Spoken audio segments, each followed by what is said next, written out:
기도하겠습니다. 하나님 아버지, 날 구속하신 은혜를, 그 대속의 은혜를 송축하며 오늘 우리에게 되어진 놀라운 은혜를 기억하며 우리에게 또한 허락하신 한 주를 시작을 합니다. 입술의 찬양을 받으셨을 줄 믿고 감사드리며 이제는 우리의 삶도 하나님 앞에 올려드리는 아름다운 찬양이 되게 하옵소서.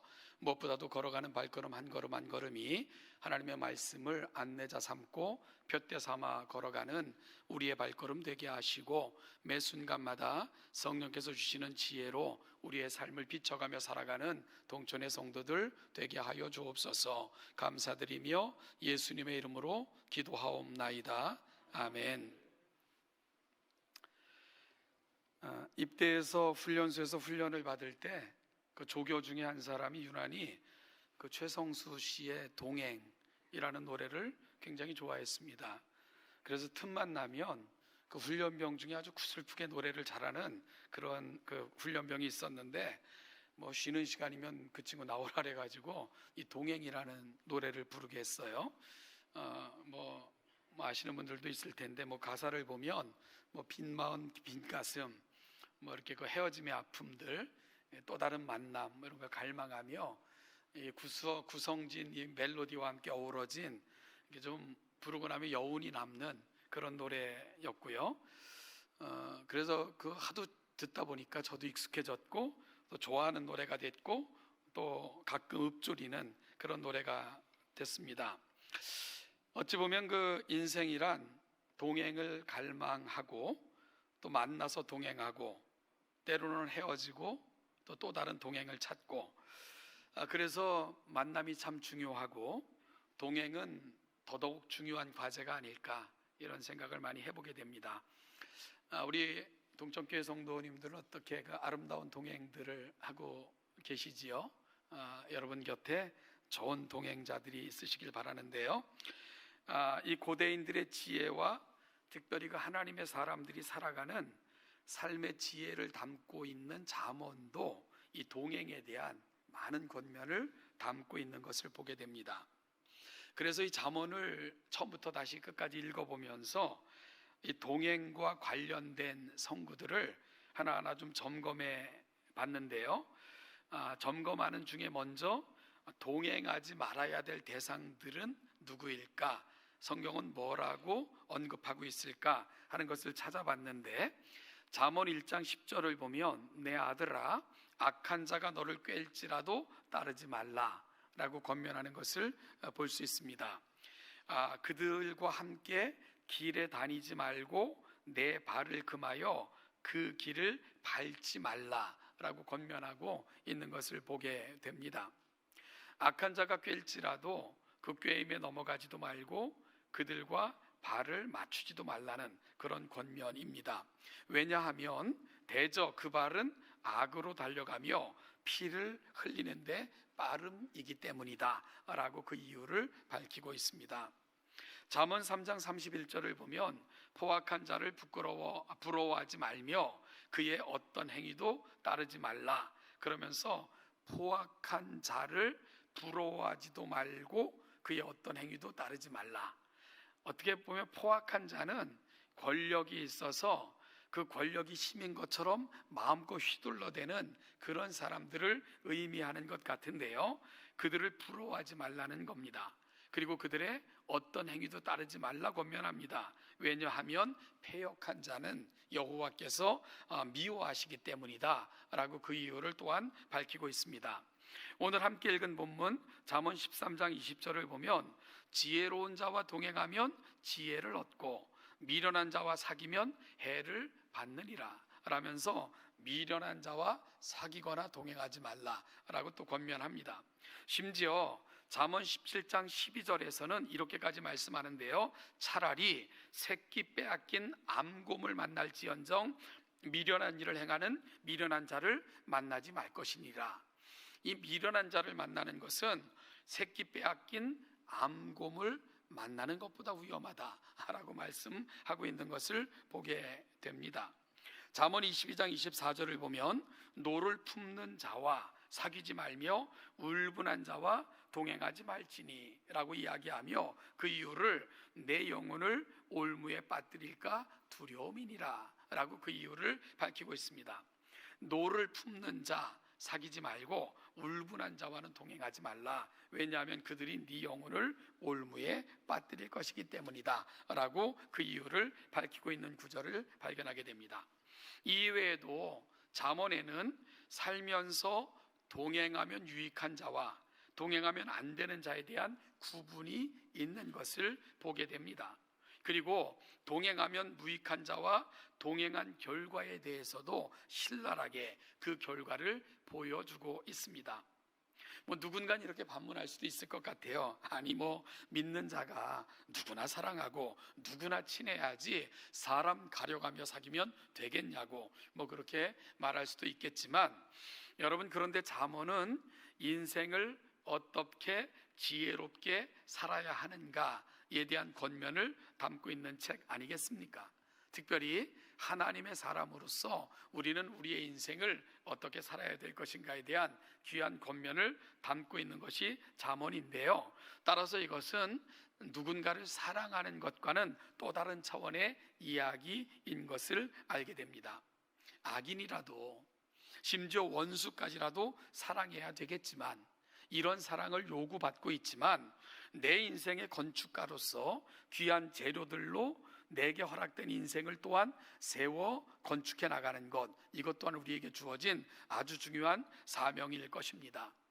여러분, 인생은 한 번만 허락된 것 아니겠습니까? 그래서 일생이라고 하고요. 그러니 한 번 허락받은 일생을 어떻게 지혜롭게 현명하게 건축가와 같이 건축해 나가는가 하는 것은 우리에게 주어진 아주 중요한 과제일 것입니다. 또한요, 우리가 우리의 인생을 의미 있게 세우고 건강하게 세워갈 때 다른 누군가를 품고 또한 사랑할 수 있게 됩니다.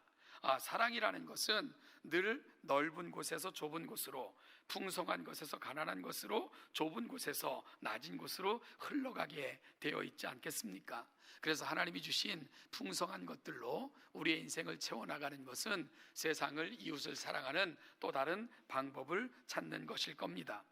여러분, 그렇다면 위에서 우리는 동행하지 말아야 할 대상에 대한 권면을 받았다면, 그렇다면 또 다른 측면에서 그럼 성경은 어떠한 자와 사귀며 동행하라고 말씀하고 있을까 하는 것들이 또한 궁금해지지 않겠습니까? 그래서 먼저 성경에서 동행, 즉 사귐에 대한 대전제에 대해서 살피고 이를 잠언을 통해서 좀 확증해 나가는 그런 방식으로 오늘은 동행에 대한 주제를 갖고 여러분과 말씀을 나누어 볼까 합니다. 성경을 한 구절 찾아볼까 하는데요, 히브리서 10장입니다. 24절로 25절, 신약 성경 363면인데 함께 찾아서 읽어보도록 하겠습니다. 히브리서 10장 24절 25절인데요 찾으셨으면 한 목소리로 같이 읽어볼까요? 서로 돌아보아 사랑과 선행을 격려하며 모이기를 패하는 어떤 사람들의 습관과 같이 하지 말고 오직 권하여 그날이 가까움을 볼수록 더욱 그리하자. 히브리서 기자는 그리스도인의 동행에 대한 대원칙을 제시하고 있다는 생각을 하고 있는데요, 함께함으로 다다를 수 있는 그 성취의 결과를 통해서, 그러면 이런 결과에 이르려면 우리는 어떤 동행을 해야 되는가 하는 것으로 말씀을 진행해 나가고 있는 거죠.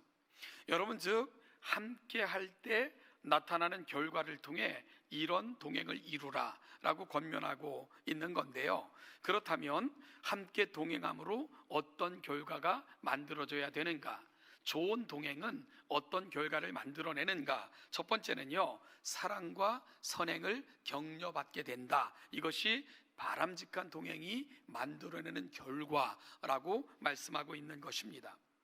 여러분, 사랑과 선행을 격려받는다고 할 때 이 격려라는 말은요, 영어로 stimulate one another 라고 번역이 됐는데, 즉 서로가 서로에게 자극하라, 이런 의미입니다. 이 stimulate 이라는 단어는요, 식욕을 돋게 한다, 기운을 돋게 한다, 이 돋게 한다 일 때 주로 사용되는 그런 단어이기도 합니다. 저희 그 큰 매부가 이 건강이 매우 악화된 적이 있었어요. 이 뇌출혈로 인하여 이 병원에서 치료를 받고 그나마 감사하게도 이제 치료가 잘 돼서 이제 집으로 퇴원해 가지고 이제 가료 중에 있었는데 뭐 그러다 보니까 뭐 식욕도 없고 의욕도 없는 그런 시간들을 보내게 됐고, 그래서 건강도 별로 안 좋아지고 몸은 점점 말라가고 그랬던 시국에 우연히 TV를 들었는데 TV에서 맛있는 녀석들 아시나요? 그 뚱뚱한 애 넷이 몰려다니면서 여기저기 다니면서 음식 먹는 그런 프로그램인데 그 프로를 보게 됐대요. 정말 잘 먹고 먹음직스럽게 먹더래요. 그래서 그걸 보고 있는 순간 이게 침샘이 뭐 침이 고이고 잃었던 식욕이 다시 생겨나고 그리고 먹고 싶다는 소욕이 막 생기더래요. 그래서 다시 음식을 먹게 됐고 그래서 건강을 되찾게 됐다. 그래서 지금도 그 프로를 아주 즐겨보고 있다. 그러면서 맛있는 녀석들을 아주 즐겨보는 것을 볼 수 있었는데요. 여러분, 여기서 자극하다, 그러니까 격려한다라는 말이 바로 그 뜻입니다. 마치 죽어있는 세포를 살리는 것처럼 뭔가 충격을 줘 그걸 자극함으로 살아나게 하는 것, 이것이 바로 격려라는 말이 갖고 있는 거죠. 그러니까 좋은 동행은요, 서로가 서로에게 밥맛이 없는 사람이 식욕이 돋듯 기운이 없던 사람이 기운을 차리듯 서로에게 좋은 자극제가 되어 그 삶을 함께 시작할 수 있도록 만들어주는 것, 이것이 바로 좋은 동행이 갖고 있는 효과다. 그리고 좋은 동행이 만들어내는 결과다라고 성경은 말씀하고 있는 겁니다. 여러분, 따라서 좋은 동행은 어떤 것을 격려한다고요? 어떤 것에 자극을 준다고요? 사랑과 선행을 격려받게 된다는 거죠. 이것이 바로 좋은 동행이 만들어내는 멋진 결과입니다. 또한 두 번째로요, 바람직한 동행이 만들어내는 결과는 모이기를 힘쓰게 된다라고 시브리서 기자는 기록하고 있습니다. 모이기를 패하는 어떤 사람들의 습관과 같이 하지 말고 그날이 가까울수록 더욱 그리하라 하는 권면도 덧붙이고 있는 것을 보게 됩니다. 아마도 그날은 주님께서 다시 오시는 그 날을 기대하며 살라는 것일 거고요. 더욱 그리하자 하는 말, 더욱 그리하자라는 말은 더욱 서로에게 용기를 주자 하는 의미입니다. 우리가 시브리서 10장 24절 25절을 보면 거듭해서 등장하는 단어가 서로라는 단어입니다.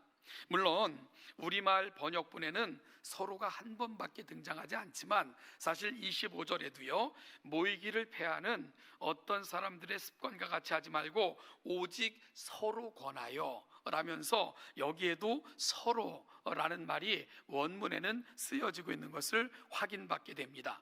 그러니까 여러분, 그날이 되면 그리고 시간이 지날수록 많은 사람들은 모이기를 패하는 습관에 들게 될 것이다 라고 이야기를 하고 있어요. 특별히 이 시브리서가 기록될 당시는요, 이 예수 믿는 것도 힘든 시기였고 또 예수 믿는 것을 위해 모이는 것조차도 박해와 핍박의 이유가 되었던 그런 시대였습니다. 그러다 보니까 모이는 것도 주저하게 됐고요.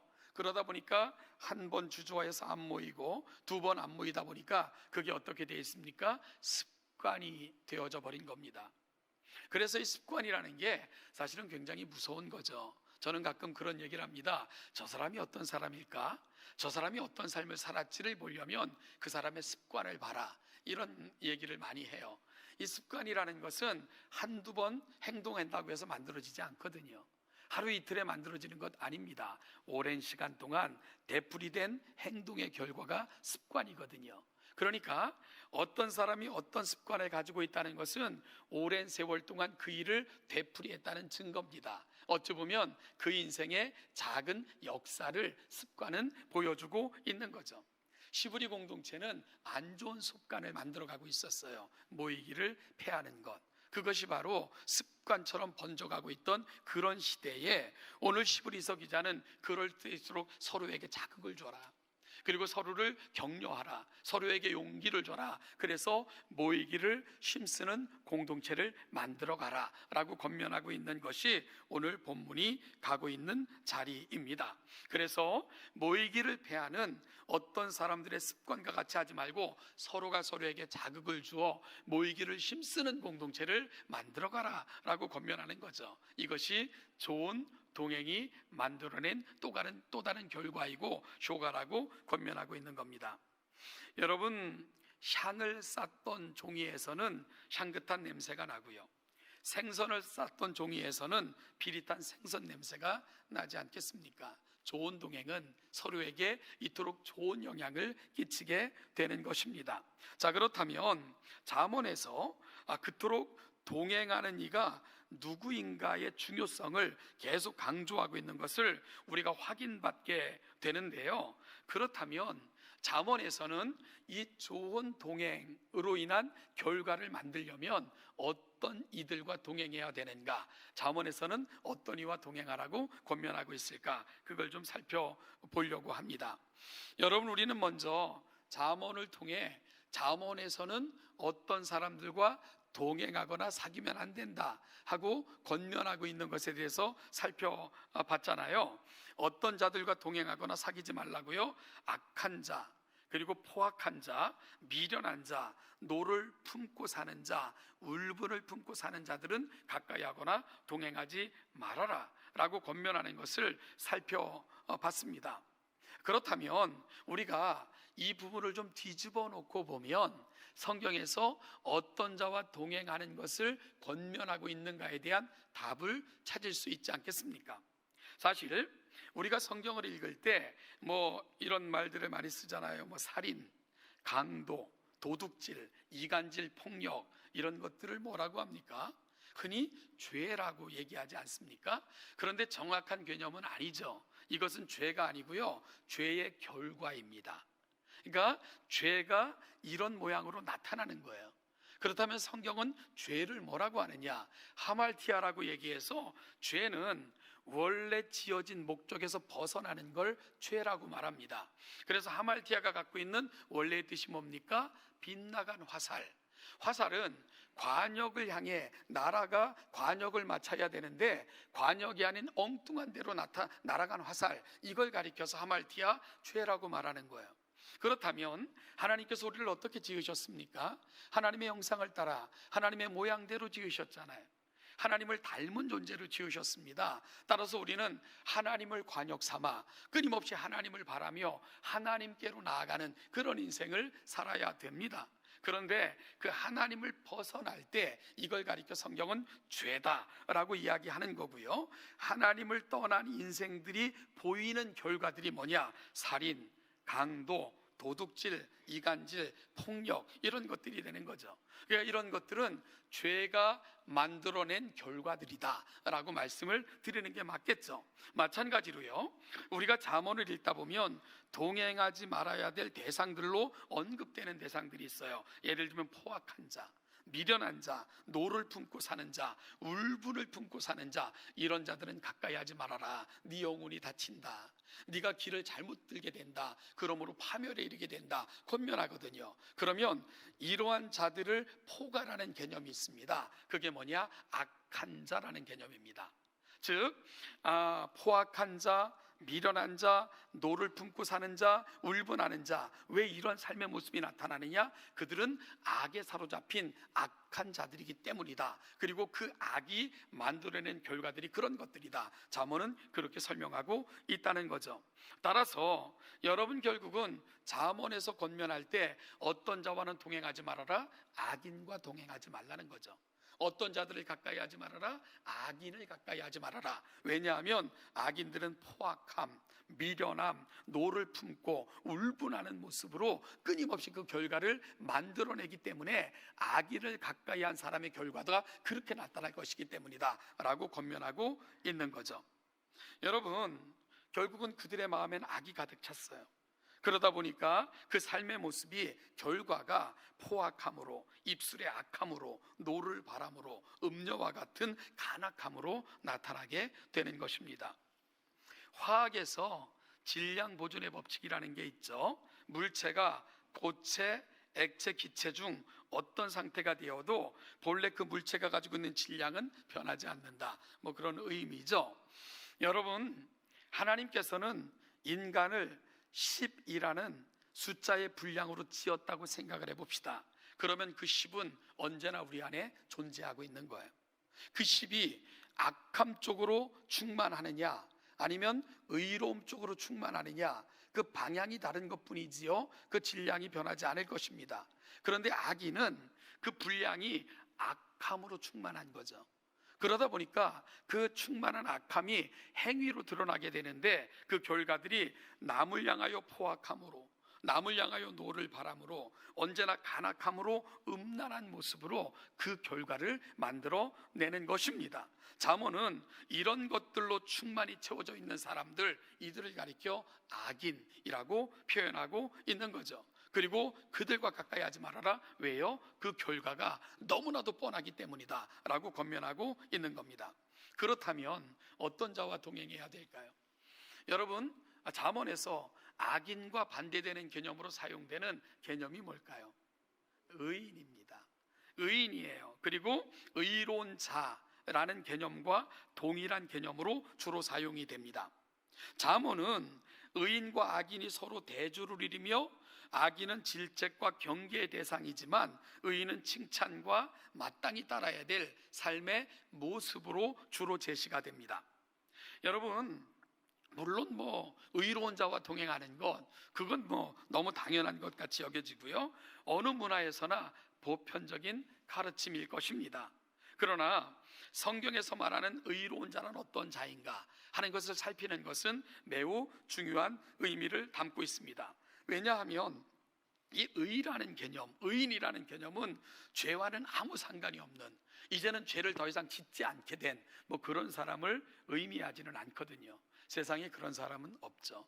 여러분, 세상에 죄를 하나도 안 짓고 모든 행위가 완전 무결한 그런 사람이 어디에 있겠습니까?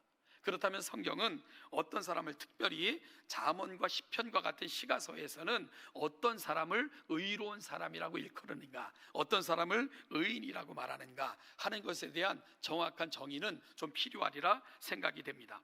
저는요, 잠언을 처음 강론하면서 잠언을 읽으면 시편이 보인다라는 말씀을 드린 적이 있습니다. 그 중에서도 시편 전체를 여는 것 같은, 시편 전체를 이렇게 압축하여 보여주는 진리를 담고 있는 것 같은 그런 역할을 하는 시편이 있어요. 시편 몇 편이죠? 1편입니다. 시편 1편은 시편 전체에 대한 요약과도 같고 시편을 들어가게 만드는 문과도 같은 아주 중요한 역할을 감당하고 있는데요, 시편 1편이 어떻게 시작이 됩니까? 1절 한번 찬양대에서 한번 외워보실까요? 시작. 죄인의 길에 서지 아니하며 오만한 자의 자리에 앉지 않고 오직 여호와의 율법을 즐거워하며 그 율법을 주야로 묵상하는 자로다. 1절만 외우라고 했는데 3절까지 외우셨습니다. 여러분, 어떻게 시작이 되죠? 복 있는 사람으로 시작이 됩니다. 그리고 나머지 구절에서는 복 있는 사람들이 가는 길과 악인들이 가는 길, 그리고 이 두 부류의 사람들이 이르게 되는 결론 지점을 설명하고 있는데요, 그리고 맨 마지막 절 시편 1편은 6절로 되어 있는데 6절은 어떻게 끝나느냐? 무릇 의인들의 길은 여호와께서 인정하시나 악인들의 길은 망하리로다 하는 선언으로 끝이 납니다. 그러니까 시편 1편을 보면 어떻게 시작이 되죠? 복 있는 사람으로 시작이 돼서 뭘로 끝납니까? 의인들의 길로 끝나는 것을 보게 됩니다. 그러니까 결국 복 있는 사람은 누구냐? 의인들이다 라는 것으로 정의되어지는 것을 보게 되는 거죠. 그래서 구약 성경에서 특별히 시편이나 잠언에서 어떤 사람을 의인이라고 정의하는가 하는 것에 대해서 우리는 실마리를 풀게 되는 것입니다. 그렇다면 시편 1편에서, 아니 시편 전체에서 말하고 있는 복 있는 사람, 즉 의인은 어떤 사람입니까? 의인은요, 소극적인 측면이 있고 적극적인 측면이 있습니다. 의인은요, 소극적으로는 악인들의 꾀를 좇지 않고요, 죄인들의 길에 서지 아니하며 오만한 자들의 자리에 앉지 않습니다. 그러니까 악인의 길을 멀리합니다. 여러분, 여기에는 점증적인 그런 구도가 있죠. 어떻게 사람이 평생 악을 저지르고 살냐? 그럴 때 꾀를 따르는 것에서부터 시작이 되는 거예요. 그 꾀를 따르는 거죠. 계속해서 죄에 대해서 듣고 계속해서 안 좋은 것들을 듣다 보면 어느새 익숙해져 버려요. 그럼 나도 모르게 행하게 돼요. 그리고 결국은 오만한 자리에 주저앉습니다. 그러니까 죄인의 길에 서서 결국은 죄의 길을 걸어가는 거죠. 이 모든 것이 악한 자의 꾀를 조초로부터 시작이 되는 거예요. 그러니까 내 곁에 누가 있는가는 얼마나 중요한가 하는 것을 알게 되는 거죠. 이게 소극적 측면에서 하지 말라는 측면에서의 의인입니다. 그렇다면 적극적인 측면에서 의인은 어떤 사람입니까? 오직 여호와의 율법을 즐거워하여 그의 율법을 주야로 묵상하는 자가 바로 적극적 측면에서 정의되어지는 의인에 대한 정의입니다. 여러분, 여기서 우리가 좀 주목해서 다뤄야 될 단어가 있는데요, 묵상이라는 단어입니다. 이것은 눈을 감고 무언가를 조용히 음미하면서 깨달음을 얻기 위한 생각의 정리, 이 정도의 단어가 아니기 때문입니다. 우리는 레위기 11장을 보면 특별한 짐승들, 먹어도 되고 안 되는 이런 짐승들이 언급되는 것을 보게 되는데요, 그 중에 먹어도 되는 짐승 중에는 하나의 특징이 있더라고요. 그 특징이 뭐냐면 풀을 먹고 되새김질하는 짐승들이 대체적으로 거룩하고 그 다음에 먹어도 되는 그런 짐승들의 목록에 포함되어져 있는 것을 보게 됩니다. 물론 되새김질하는 것 중에서도 먹으면 안 된다 이런 동물도 있지만, 대부분 먹어도 되는 짐승들의 특징은 식물을 먹고 되새김질하는 그런 특징이 있는 것을 발견하게 되는데요, 여러분, 저는 묵상이 그와 같다고 생각을 해요. 묵상이라는 건 뭐냐? 하나님의 말씀을 들으면 다시 그 말씀을 음미하고 그 말씀을 다시 한번 살펴보고 그 말씀을 다시 한번 그 의미가 뭘까를 깊이 돌아보는 것, 이것이 바로 묵상이 갖고 있는 중요한 의미고요. 그렇게 하는 이유가 뭐겠습니까? 가슴에 담기 위한 겁니다. 그 뜻을 놓치지 않기 위함이죠. 그 뜻을 마음판에 새기기 위함입니다. 이 전 과정이 묵상이라는 말 속에 담겨져 있는 것입니다. 여러분, 왜 그렇게 한다고요? 귀하니까, 소중하니까, 놓치면 안 되니까, 그리고 붙들고 살아야 되니까 그렇게 하는 겁니다. 따라서 묵상의 결과는 어떻게 나타납니까? 좋은 행동으로 나타나게 되는 거죠. 그러니까 묵상이라는 것은 얼마나 포괄적인 의미를 담고 있는 단어인가 하는 것을 보게 되는 겁니다. 그래서 묵상은 곧 마음의 깊이와 삶의 행동으로 연결이 되는 거죠. 여러분들은 세상을 살면서 진짜 깊은 사랑을 해보셨죠, 그죠? 여러분, 한 여인을 진정으로 사랑하거나 한 남자를 진정으로 사랑하면 다른 사람이 눈에 들어옵니까? 다른 사람이 눈에 들어오면 좀 이상하겠죠, 그죠? 다른 여인을 생각하고 다른 남자를 생각하는 것조차 죄스럽게 느껴지잖아요. 누군가를 진정으로 사랑하면 말입니다. 늘 궁금하잖아요. 어디 있을까? 무엇을 하고 있을까? 어떤 생각을 하고 있을까? 어떤 형편일까? 늘 궁금하죠. 그래서 늘 그 뒤를 쫓는 연습들을 하죠. 그리고 나서 또 심지어는 그쪽으로 달려가고요. 이게 묵상입니다. 묵상. 이게 묵상이에요. 여러분, 그래서 성경은 의인을 어떻게 표현합니까? 오직 여호와의 율법을 즐거워해요. 그죠? 생각만 해도 즐겁고 기쁘죠. 사랑하면 말입니다. 그리고 그 율법을 주야로 묵상해요. 왜냐하면 그만큼 사랑하니까. 그래서 여러분, 성경에서는 의인을 뭐라고 표현하느냐? 오직 여호와의 율법을 즐거워하여 그 율법을 주야로 묵상하는 자, 이것이 바로 적극적인 측면에서의 의인의 모습으로 제시하고 있는 것입니다. 하나님으로 인하여 기쁘고요. 그래서 그 말씀을 정말로 배우고 익히는 게 얼마나 좋고, 그 말씀을 담을 때 내 마음이 흥분되고 또다시 꺼내어 살펴보고 그 말씀을 다시 가슴에 담는 이 연습들을 통해 가지고 하나님으로 충만해지는 사람들, 이들을 가리켜 성경은 의인이고 의로운 삶을 그렇게 살 수 있게 되는 거다라고 제시하고 있는 겁니다. 그래서 의인들은 말씀드린 것처럼 하나님께서 우리를 지을 때 10의 분량을 주셨다면 그 10을 하나님의 말씀과 하나님을 사랑함과 하나님의 마음으로 채워가는 그런 연습들을 끊임없이 하게 되는 거죠. 그리고 그것이 내 마음에 충만할 때는 흘러넘쳐 내 삶이 되는 겁니다. 그럴 때 그들을 의로운 삶을 사는 자들이라고 말씀하고 있는 것을 보게 되는 거죠. 그러니까 의로운 삶은 내 안에 하나님의 말씀으로 충만하여 그 하나님의 말씀을 즐거워하며 담으니까 그 삶이 분출되는 것을 가리켜 의로운 삶이다 라고 말씀하고 있는 것을 보게 됩니다. 여러분, 그리고 그렇게 드러나는 삶이 진실함이고 거룩함이고 온유함이고 오래 참음이고 다른 사람을 향한 말들을 삼가는 것이고 타인에 대해서 함부로 말하지 않는 것이고 성내지 않고 온유함과 겸손함으로 대하는 것, 그것은 여호와의 말씀이 내 안에 담겨 내 분량이 그 말씀으로 점점점 채워갈 때 그것이 충만함으로 흘러넘쳐나는 결과들이다. 바로 악으로 충만할 때 나타나는 결과와 내 안에 하나님의 말씀과 그를 사랑함으로 충만할 때 나타나는 결과가 이렇게 달라지게 되는 것입니다. 그리고 성경은 어떤 사람과 동행하라? 바로 이 의인들과 동행하라 라고 권면하고 있는 것입니다. 누군가 그랬어요. 어떤 보기 드문 지식인을 만나면 무슨 책을 읽고 있는가를 꼭 확인하라, 그런 말이 있습니다. 여러분들이 보기 드문 신앙인들을 만난다면, 참 의미 있는 정말 귀한 신앙인을 만나면 꼭 확인하십시오. 그들은 누구와 사귀고 있는가, 그들 주변에는 어떤 사람들이 함께하는가. 그것이 바로 그 멋짐을 만들어내는 이유이고 결과이기 때문입니다.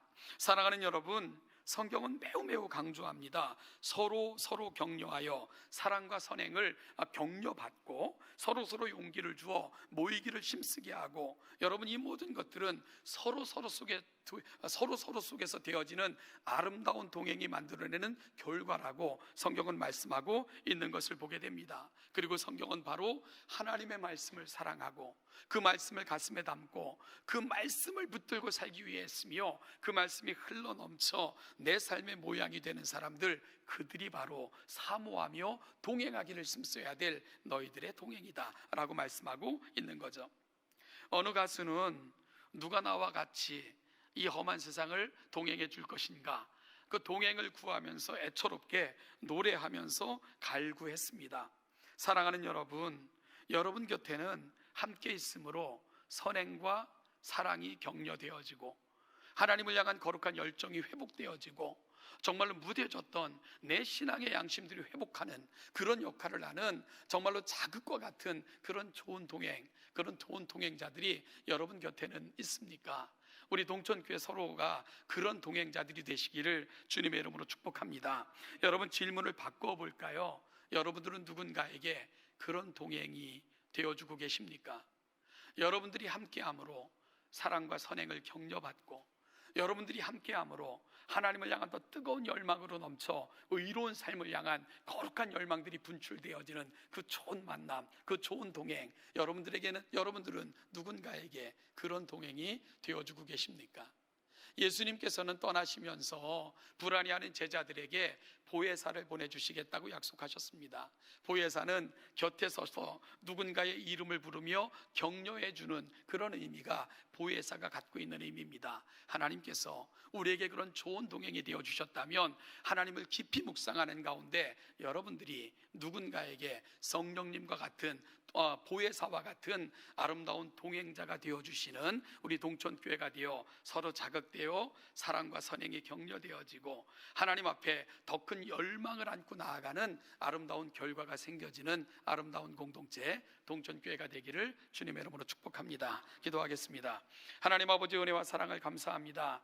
오늘 이 시간도 우리를 불러 예배의 자리에서 그 말씀으로 하나님께서 우리 가운데 주신 생각으로 한 주를 시작하게 하시니 참으로 감사를 드립니다.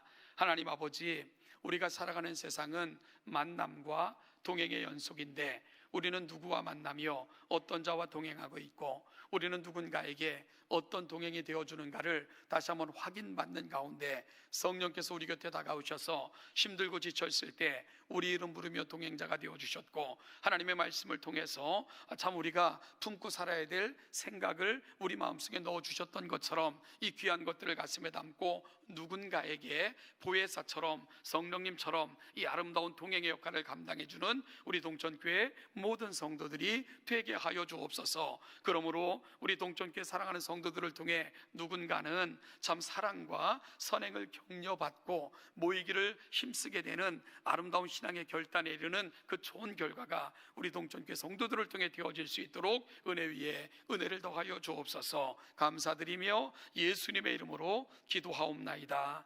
아멘.